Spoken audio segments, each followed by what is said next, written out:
Welcome back to Vikram tutorial. राज्य के नीति निर्देशक तत्व। राज्य के नीति निर्देशक सिद्धांतों को भारत संविधान में शामिल किए जाने का उद्देश्य सामाजिक और आर्थिक लोकतंत्र की स्थापना करना। कल्याणकारी राज्य की संकल्पना का समावेश संविधान के किस भाग में किया गया है? तो राज्य के नीति निर्देशक सिद्धांतों में। भाग 4, भारत संविधान में किसके अंतर्गत पंचायती राज प्रणाली की व्यवस्था की गई है? राज्य के नीति निर्देशक सिद्धांत के अंतर्गत।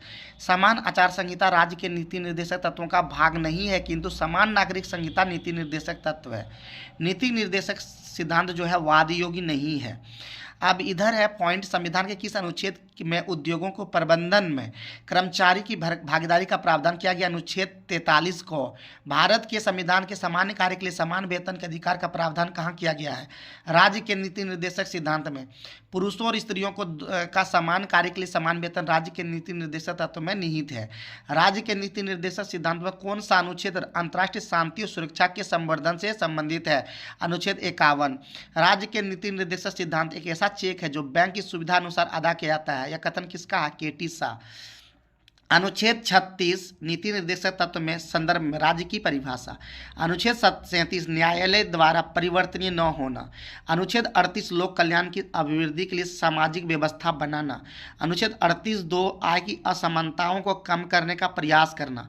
अनुच्छेद 39 को पुरुष व स्त्री को समान रूप से जीविका के लिए पर्याप्त साधन प्राप्त करने का अधिकार।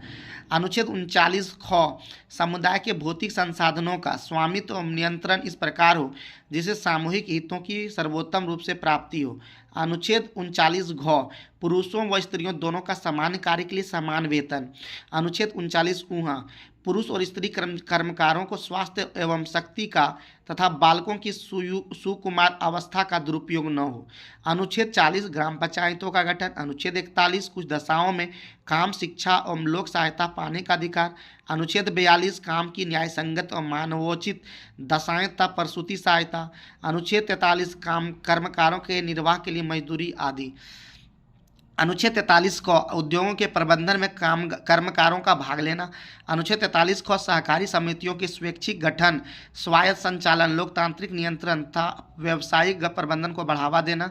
अनुच्छेद 44 सभी नागरिकों के लिए एक समान नागरिक आचार संहिता।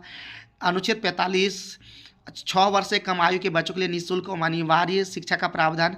अनुच्छेद 46 SC/ST दुर्बल वर्गों के शैक्षिक एवं आर्थिक हितों की अभिवृद्धि। अनुच्छेद 47 पोषाहार स्तर और जीवन स्तर तथा लोक स्वास्थ्य में सुधार तथा हानिकारक नशीले पदार्थों के उपभोग पर प्रतिबंध। अनुच्छेद 48 कृषि और पशुपालन में आधुनिक और वैज्ञानिक प्रणालियों का प्रयोग करना। गायों, बछड़ों तथा अन्य दुधारी पशुओं के वध पर प्रतिबंध, उनकी नस्लों में सुधार के प्रयास।